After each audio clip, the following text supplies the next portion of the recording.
बिस्मिल्लाहिर्रहमानिर्रहीम। Dear students, अस्सलाम वालेकुम। आज हमारा टॉपिक होगा inter conversion of potential energy and kinetic energy. Chapter number 4 का ये लास्ट टॉपिक है। काइनेटिक एनर्जी और पोटेंशियल एनर्जी का एक दूसरे के अंदर तब्दील होना, एक दूसरे में इंटर कन्वर्ट होना। बात यह है कि जब कोई बॉडी मूव करता है under the action of gravity, तो ऐसी सूरत में उसकी काइनेटिक एनर्जी और पोटेंशियल एनर्जी ये एक दूसरे के अंदर कन्वर्ट होती रहती हैं, लेकिन टोटल एनर्जी कांस्टेंट रहती है। इसी को कहते हैं inter conversion of potential energy and kinetic energy. आप लोग जानते हैं कि जब कोई बॉडी किसी हाइट पर होता है और ये रेस्ट में होता है, एट रेस्ट, तो ऐसी सूरत में यहाँ पर इसकी पोटेंशियल एनर्जी होगी mgh। h इसकी हाइट है from the surface of the earth, और काइनेटिक एनर्जी 0 होगी because it is at rest. यहाँ से हम इसको छोड़ देते हैं with initial velocity vi0, then it moves down with acceleration equal to g, acceleration due to gravity.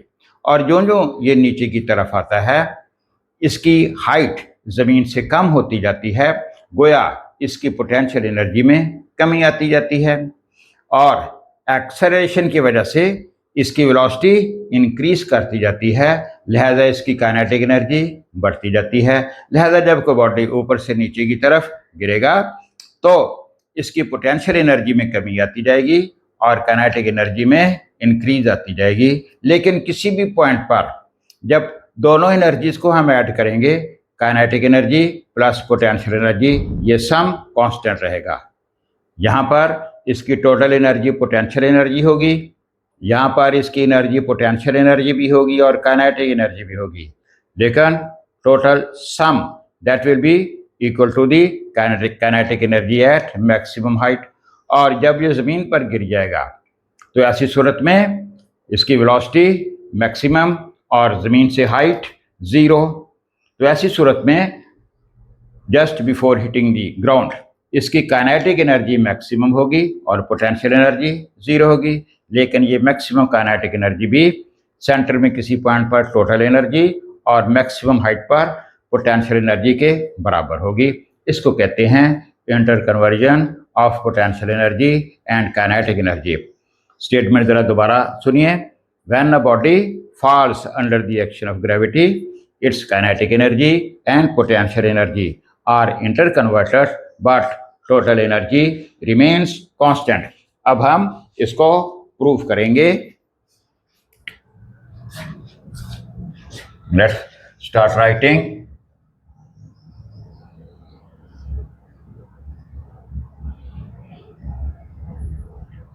When a body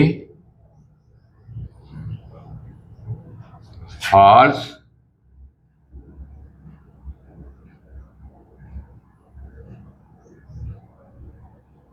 under the action of gravity,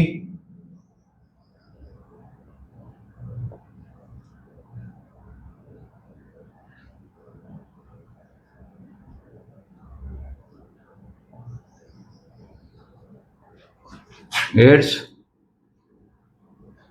potential energy and kinetic energy are interconverted, एक दूसरे में तब्दील होती रहती हैं।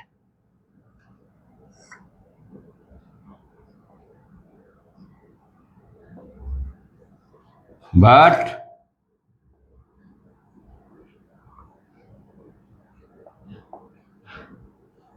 total energy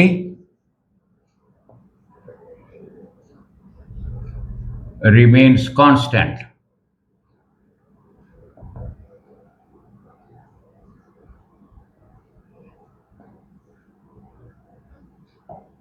When a body falls under the action of gravity, its potential energy and kinetic energy are interconverted.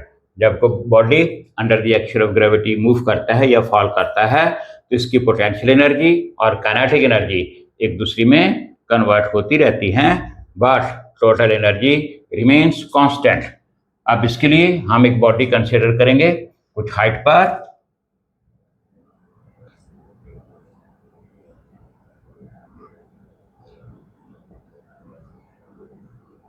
We consider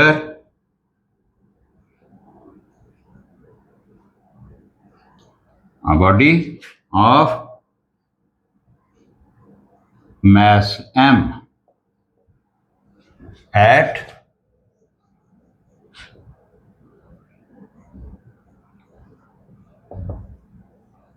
point E.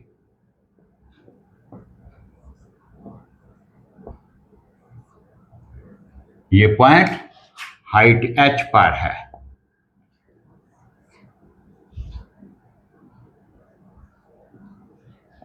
From the earth surface.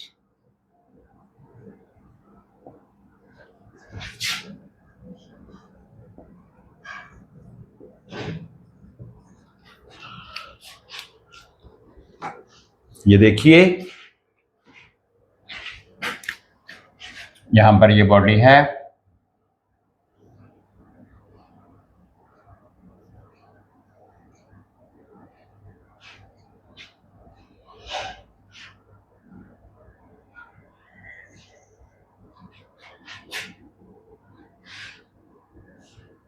Late it B, ये ground है जी, earth surface है, और यहां से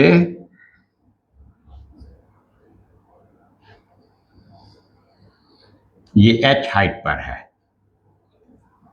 ये body, और ये point A है, ये पॉइंट A पर है, और यहां से यहां तक इसकी हाइट h है। तो यहां पर इसकी पोटेंशियल एनर्जी कितनी होगी आप लोग जानते हैं, mgh। और चूंकि यहां पर ये एट रेस्ट है तो यहां पर इसकी काइनेटिक एनर्जी कितनी होगी, 0 होगी। अब यहां से इसको छोड़ दिया जाता है, it moves down with initial velocity vi is equal to 0। यहां पर इसकी ये v1 है, और यहां पर इसकी जो v1 है इस पॉइंट पर ये vi इसकी 0 है। थोड़ी देर बाद ये यहां पर पहुंच जाएगा।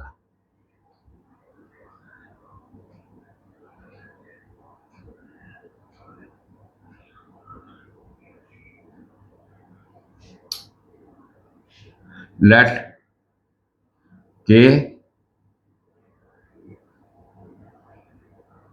ये x डिस्टेंस नीचे आ रहा है, और अब इसकी जमीन से height that will B h minus x, और धन ये आता हुआ पॉइंट C पर पहुंच जाएगा।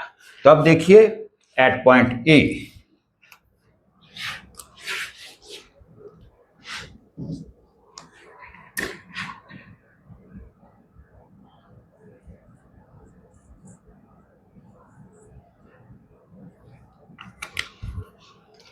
यहां पर इसकी पोटेंशियल एनर्जी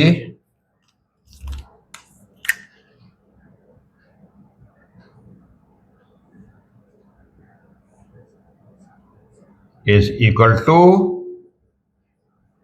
mgh, और काइनेटिक एनर्जी 0, टोटल एनर्जी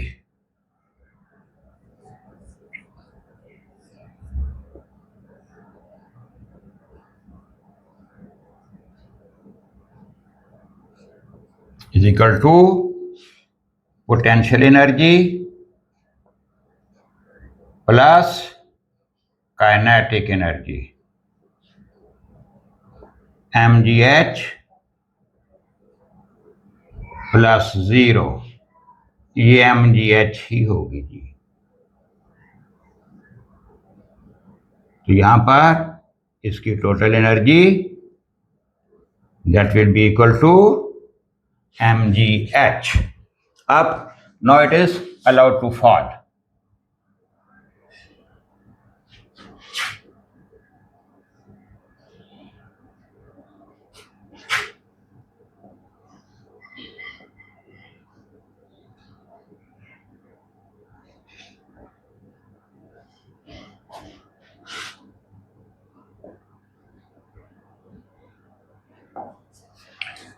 थोड़ी देर बाद ये यहाँ पर पहुंच जाएगा, इसको आप पॉइंट बी कह लीजिए।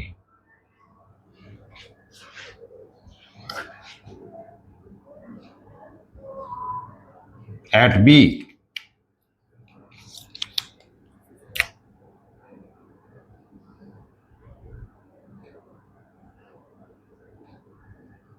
जहां पर इसकी पोटेंशियल एनर्जी कितनी होगी,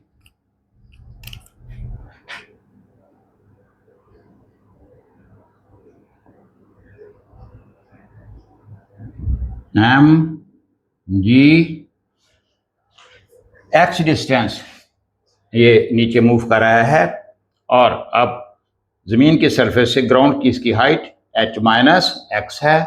सो potential energy will be m g h minus x और kinetic energy that will be equal to 1/2 m vb square. vb means velocity at point b. अब हमें यहाँ पर इसकी वेलोसिटी कैलकुलेट करना होगी।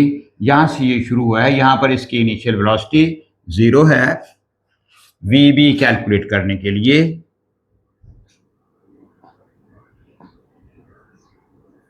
इनिशियल वेलोसिटी 0, ए ऊपर से नीचे आते हुए g और distance covered that is equal to x. तो using vf square minus vi square इस इक्वेशन का इस्तेमाल करेंगे, थर्ड इक्वेशन ऑफ मोशन का। So this will become vb square minus 0 two a equal to g s equal to x. So vb square is equal to 2gx. ये vb square की value हमने find कर ली है। अब इसको यहाँ पे हमने मूव करना है, इक्वेशंस के नंबर लगा लें। Late it be equation number 1, it be equation number 2, putting the value of vb square in equation 2।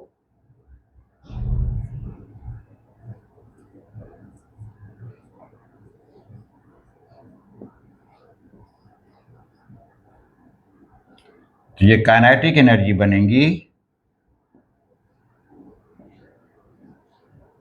1/2 m vb square 2gx। 2 को 2 के साथ काट दें, 2 को 2 के साथ काट दें तो ये हमारी kinetic energy that will B mgx।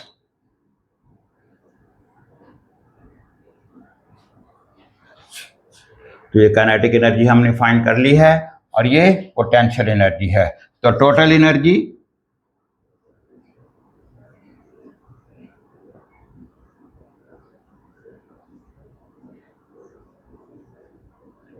Is equal to kinetic energy plus potential energy mgx plus potential energy mgh minus x.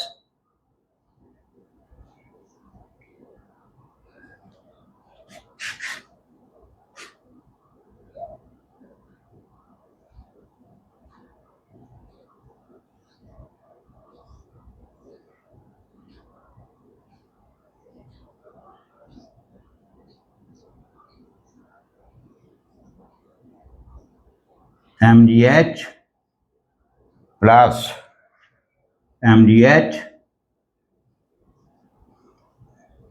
Minus mgx, kinetic energy mgx, sorry, mgx. Now this mgx cancels with this one और यहां पर ये mgh ही रह जाता है. इधर लें तो ये टोटल एनर्जी हमारी बन जाती है mgh. अब देखिए एट पॉइंट ए भी टोटल एनर्जी हमारी mgh ही है और एट पॉइंट बी भी हमारी टोटल एनर्जी mgh ही है. तो दिस इक्वेशन नंबर 2. तो let it be equation number 3. इसके बाद ये आप ग्राउंड पर आ जाइए. Just before hitting the ground at point C,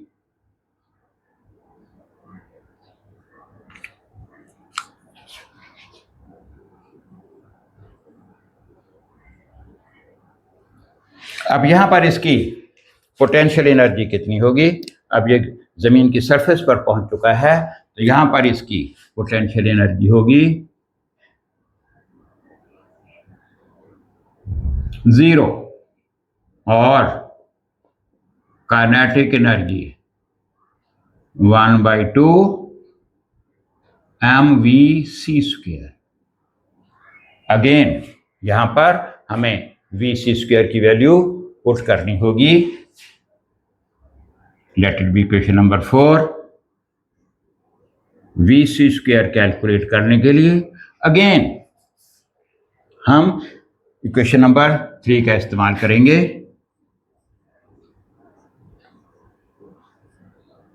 vf² minus vi² 2as vc² minus 0 2g. अब यहां से यहां पर पहुंच चुका है और ये डिस्टेंस इसने h हाइट कवर कर ली है. ये 2g h होगा. अब इस वैल्यू को यहां पर पुट करेंगे. Putting in 4.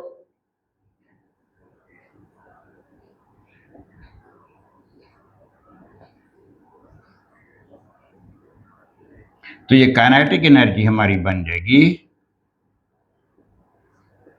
1/2 mvc² 2gh.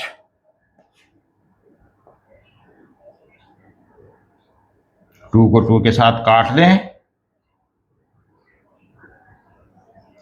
Kinetic energy will B mgh. Question number kinetic energy ऐसे. अब total energy kinetic energy plus potential energy. Kinetic energy mgh, potential energy 0. तो ये टोटल एनर्जी हमारी mgh ही बन गई जी.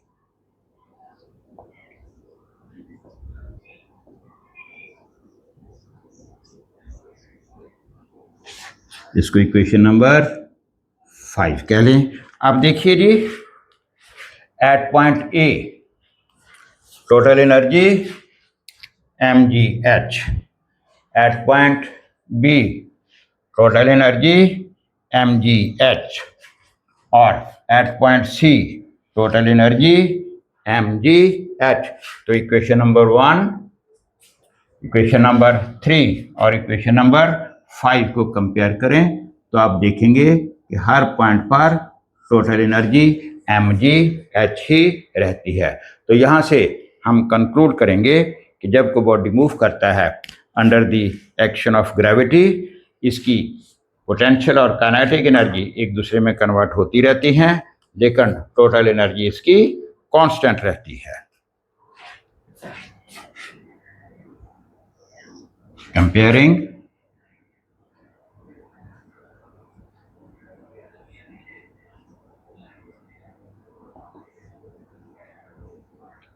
equations 1, 3 and 5,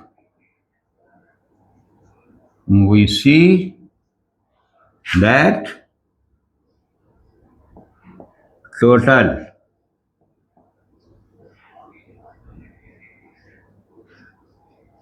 energy is constant.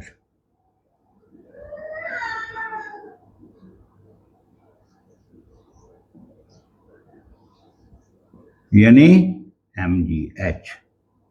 तो साबित क्या हुआ? When a body moves under the action of gravity, its kinetic energy and potential energy are interconverted, but total energy remains constant. अब देखिए at point E.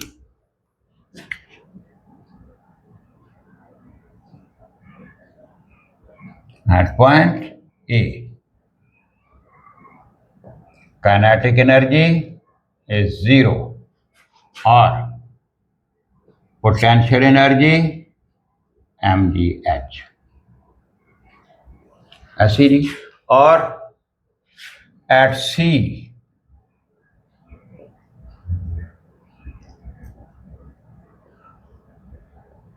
Kinetic energy सी पर ये देखिए kinetic energy, ये काइनेटिक एनर्जी इज mgh.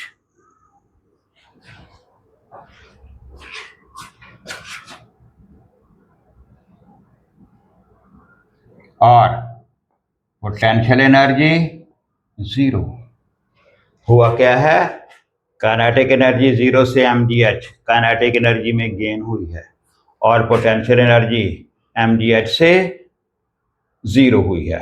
तो loss in potential energy और gain in kinetic energy. Loss of potential energy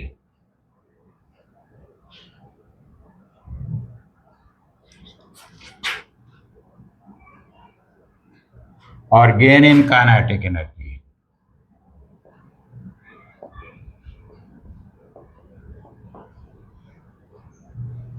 mgh minus 0 mgh.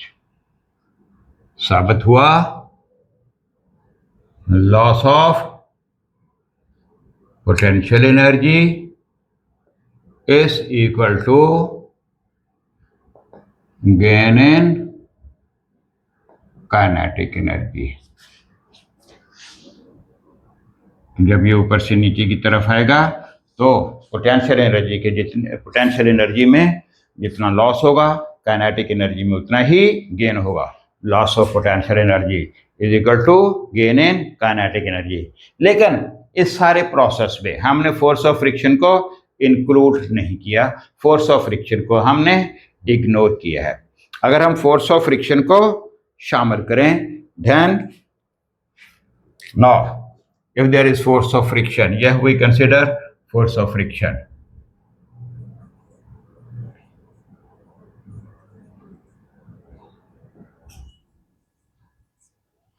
If we consider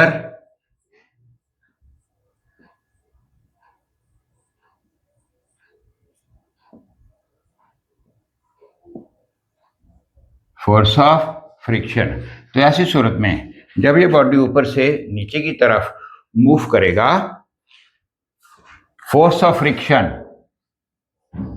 ऊपर की तरफ अपोजिट मूव करेगी और इसका वेट नीचे की तरफ. अब net downward force that will be mg, upward force f, और net force mg minus f. तो net loss of potential energy ये कुछ इस तरह से होगा.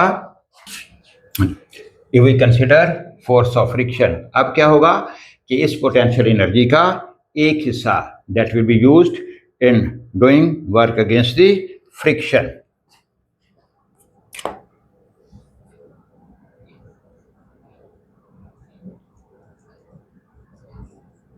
a part of potential energy is used in doing work against friction, कुछ हिस्सा फ्रिक्शन के खिलाफ काम करने में यूज होगा। ये कितना होगा? F into H. अब ये इक्वेशन कुछ इस तरह से बनेगी, mg h minus F H is equal to 1/2 mv square, और mgh is equal to 1/2 mv square plus f into h। Loss of potential energy is equal to gain in kinetic energy plus work done against friction. So this is the conclusion. Loss of potential energy, gain in kinetic energy plus work done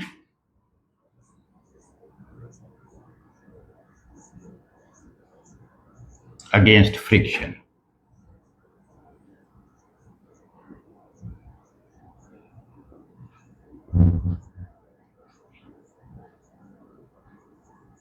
So this is what about interconversion of potential energy and kinetic energy। और इसके साथ ही ये topic भी ख़त्म हुआ और ये chapter भी ख़त्म हुआ। तो नेक्स्ट टाइम इंशाल्लाह हम इसकी सॉल्व एग्जाम्पल्स और दीगर चीज़ें जो वो सॉल्व करेंगे। इसके साथ ही मुझे इजाज़त दीजिए। खुदा हाफिज़।